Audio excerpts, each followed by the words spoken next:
The school bully beat me up so bad I ended up in a wheelchair. And my mom? She's this hotshot lawyer, and she became his defense attorney. In court, she twisted everything around and got him off completely. The kid who nearly killed me walked away free. Why? Because his dad paid for her college years ago. When I called her out on it, she didn't even flinch. Everyone's equal under the law, Carl. I can't throw away my professional ethics just because you're the victim. Jay just lost his temper. I couldn't let his whole life get destroyed. I watched that monster walk out of the courthouse like nothing happened, and I just laughed. I pulled out the papers I'd already drawn up to disown her and threw them right in her face. Since you're so ethical and so big on paying back favors, I said, I hope you're ready to defend what's left of your own pathetic life. Mom didn't even look at the papers. To her, I was just a dramatic teenager throwing a fit. Carl, are you done making a scene? She picked up the papers, crushed them without reading a word, and tossed them in the nearest trash can. Mr. Grant's throwing a thank you dinner at the Grandview tonight. You're coming. Jay will be there. He can apologize, and we can all move on. I couldn't believe what I was hearing. Move on? I was stuck in a wheelchair. The guy who put me here just got away with it, and she wanted me to go to his celebration dinner? I'm not going. The words came out cold and flat. I turned my wheelchair to leave. Mom's voice followed me, sharp with anger. Carl, can you stop being so petty? The Grants don't have money. This dinner is costing Mr. Grant half his monthly paycheck. If you don't show up, you're disrespecting me and him. I didn't look back. I just wheeled myself out of there as fast as I could,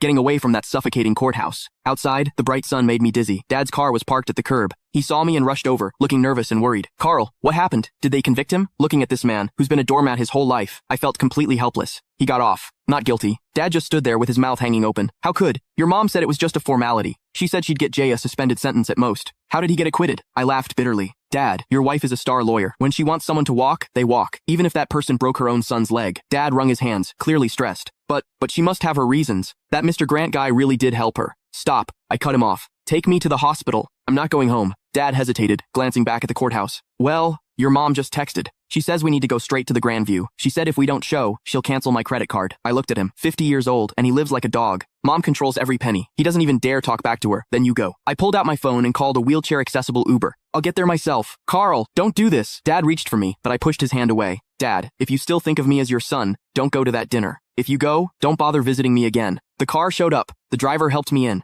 Through the window, I saw Dad standing on the sidewalk, torn. Finally, he sighed, turned around, and got in his car. He drove toward the Grandview. I closed my eyes, and the tears finally came. This was my family. A mom with some twisted hero complex, and a weak, spineless dad. And me, I was the throwaway kid. At the hospital, as soon as I got settled, my phone started blowing up. Jay had posted a bunch of photos on social media. In the pictures, he's holding champagne, looking smug as hell. My mom sat at the head of the table, smiling like everything was perfect. The caption, thanks, Aunt Susan. Justice might be slow, but it always wins. Cheers. Justice. Screw his justice. I opened the comments, full of ass-kissing from Jay's buddies. Jay's the man. Susan's a legal genius. Where's the cripple? Didn't he show up to toast you? Jay's reply, probably crying at home. Haha. I stared at the screen, my hands shaking. Then a new notification popped up. A money transfer from... Click the link in my bio to get the full story for free.